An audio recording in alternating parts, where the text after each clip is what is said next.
аялдар билип алсын.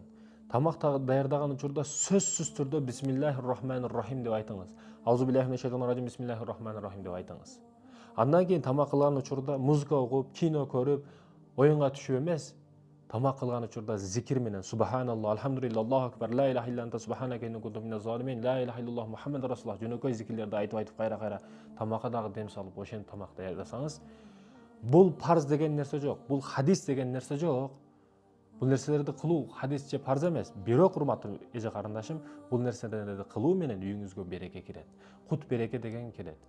Ушунча музыка уктуңуз, бир береке кирди үйүңүзгө. Тескерисинче зучудан чыкпай калдыңыз.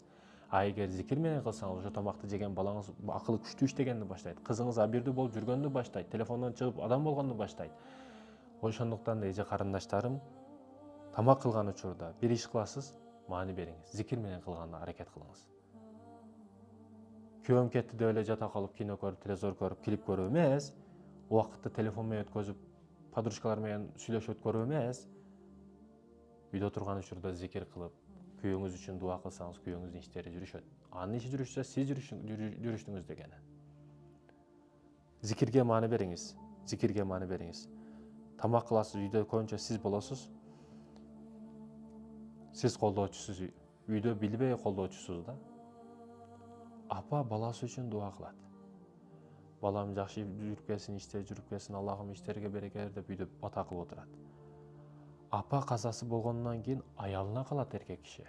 Аялы да ападай эле сөз. Үйдө отуруп алып, күйөөңүз үчүн дуа кылыңыз, күйөөм иштери жүрүшүп кетсин. Ал апасы өткөндөн кийин сизге кылат. Сиз дагы апа катарыга дуа кылыңыз, дуаларыңыз ижабат болот. Кордогонду эмес, колдогонду билиңиз.